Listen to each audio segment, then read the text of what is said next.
You're tuned to Apocalypse Radio.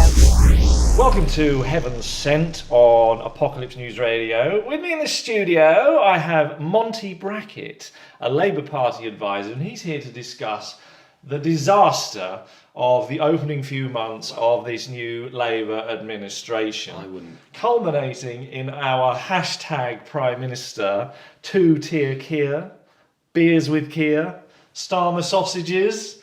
Yeah. Yes. Okay. Thank you for having me, James. Yeah. Welcome to the show. This is really. I mean, you had all this goodwill coming in. Well, not really. I mean, most people didn't. They just didn't vote for the Tories, but the same number of people voted for you, or slightly less. That You counts. had will coming in. Let's not call it good. We'll just say will. The will of the people. I won't go as far as bad. Yeah, the will of some people.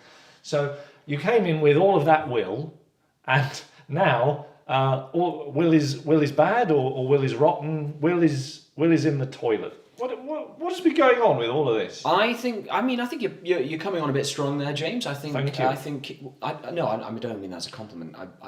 I feel like I'd rather be strong than weak. I feel like I think you've we've got a weak misread- leader in Keir Starmer. No, not at all. And I don't think that's the perception of a lot of the British public either. I think most of the who people voted for you, maybe, or some of them anyway. I think most of the people who live in this great country are so relieved that we've managed to end the madness of 14 years of Tory rule and the self-serving arrogance that successive governments so that we could replace it with a new self-serving arrogance. Not at all. Keir Starmer is Sir Keir Starmer is working tirelessly day and night for the British people to better British lives and to make this country a place that people, not that people want to come to, but that people that are already here are happy to live put up in. With. Okay, happy to live in. That seems like a distant dream to me.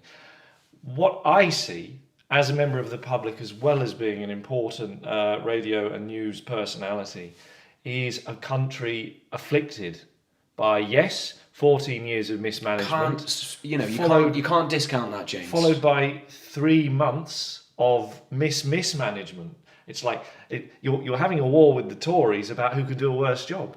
This is the disgraceful thing. Now, what we have seen from our beloved leader is a very strange situation where we have a man who seems to be bankrolling our Prime Minister, despite the fact that he's been a lawyer for many years and should be privately wealthy. He certainly is, James. He's made a made a lot of money off his own back, working hard and does he pay as many taxes as he's making us pay? He absolutely does, James. Every penny of tax that needs to be paid by the Prime Minister, I can guarantee is paid. I'm sure it's all within the rules, but it always seems to be the fault of the rules rather than the fault of the moral character of the people that we're talking about here. I just don't know how many criticisms you can level at Sir Keir's character, particularly when weighed up against the prime ministers of the previous decade. Well, I can level at him. Look, I'm not here to talk about David Cameron. We all know he's a silly sausage. And talking of sausages, we found out, didn't we, that Mr. Starmer, or Sir Keir, as you like to call him, that's a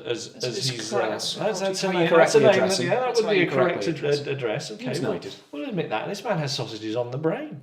The return of the sausages. He wanted to release the sausages at the Labour Party conference, his big speech, and that's all anybody took away from it. Now, can you explain to me why this man can't say sensible things and has wrecked his speech with that ridiculousness? Now, James, I think you're detracting from what was a powerful and well thought out and well spoken speech. There was a lot of content in that speech that was very inspiring to a lot of the British public. He wanted to release sausages. And if I could, I'll address that sausages point now. So Keir Starmer, as I'm sure you know, works incredibly hard for the British people every single day. And what he likes to do is start every morning with a full English, just to demonstrate his patriotism and his dedication to the some English. Of his patriotism. We know that the Scots are particularly angry about anything English. So what's he doing for them? I'll tell you what he's doing for them, James. He's having blood sausage and haggis with every English breakfast that he has. A haggis a day. He is a prime minister for all Britons. But that morning, James, he was up at 4:15 in the morning to work on that 4:15? speech. 4:15 in the morning. Shows a lack of organisation. Why didn't he do it the night before? He did do it the night before. He was working so hard. He was working till 2 and he was up at 4:15. Margaret Straight Thatcher back only onto slept it. for 3 hours. Is he trying to outdo her on I that would score? suggest that he is outdoing her, and the polling says I so wouldn't as get far as I I wouldn't know. get into the polling of Mr. Starmer. So at my this point is, James, that he didn't have time that morning to tuck into his delicious, succulent English breakfast. And that's why, when it came to this speech, he had sausages on the brain. Sausages on the brain, Sausages on the brain. rather than the good of the country on the brain, which should be the only thing on his brain. The man is obsessed by sausages. Hashtag Starmer. Sausage no, Starmer. That's not hashtag. Sausage, great job, Sir Keir. He'll never shake it off. He's He's shaken off worse in his career, and he will shake off a sausage too. Well, he'll certainly release them. That's what we've heard. Hopefully he releases them somewhere safe. That's all I want to know. The next thing, all of these freebies he's taking, as well as his daft cabinet members getting all their clothes paid for. But the thing that I can't get my head around, okay, this Keir Starmer is a man, and he's a man with a wife. You have a wife? Absolutely, I do. Yes, thank you. I have a wife. Now, the very idea that a friend of mine could come along and start buying clothes for my wife, particularly when I'm independently wealthy, that is weird. That is very strange. Would you like it if a friend of yours started buying your wife clothes? You know what I would do, James? I would take that as a ringing endorsement of Doris's performance of her wifely duties. And I would say, thank you for demonstrating How would the a stranger know of her wifely duties? Thank you for demonstrating the value of my wife and appreciating the service It's that she performs for her husband and for her family and for herself. It's weird, Monty. I feel like Prime Minister Sir Keir Starmer deserves recognition for the great job that he's done. For the great job that he's done, and if that comes with if that recognition takes the form of clothes for his wife bought by strangers, then who are we to judge? It's one step away from somebody deciding, do you know what, Sir Keir, I'd like to see your wife in a bikini. So here, I've bought one. Please take a picture and send it to me. Well, listen, James, I know you're going to hate me for this, but we have just come through 14 years of Tory scandal upon Tory scandal and Tory bikini picture after Tory bikini picture. You didn't see the Priti Patel? Well, anyway. So, and now that we've moved away from that, I feel like taking those scandals out of the public eye and Sir Keir enjoying the gifts that are bestowed upon his wife, recognising the great job that she does and the fantastic job that he is doing uniting the British people is nothing short of inspirational. It's one rule for the government, it's another rule for everyone else. I want to know who is going to resign over this situation. Is the Prime Minister unlikely to carry his sword, but if he did carry a sword, will he fall on his sword? His integrity is shattered, his approval rating is through the floor, into the minuses, underwater. And if it's underwater after 3 months, it's never coming back.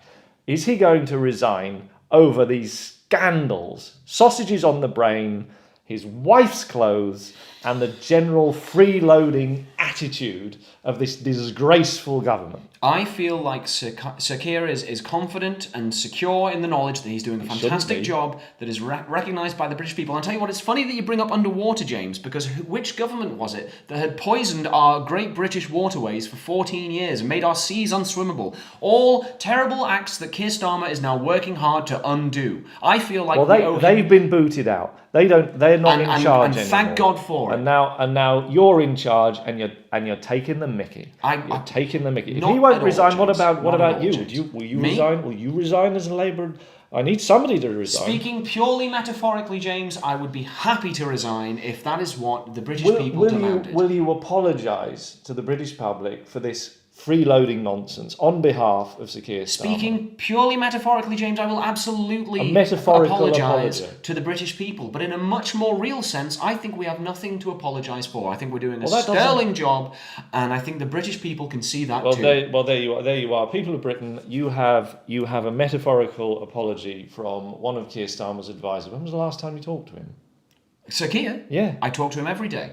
Every day. You've spoken to him today? I have spoken to him today. We have a morning call at 6:30 every morning. If he could send in an audio apology to me, as a man of the people. That would be acceptable. It will be that metaphorical. Would be acceptable. It will be metaphorical, James. Okay, well, I'd like to hear something, because this is far enough, and a metaphorical apology is the bare minimum. Okay, now we've got to go to some messages. Thank you, Monty Bracket. Thank you very much for coming in. It's been lovely. Yeah, well, it shouldn't have been.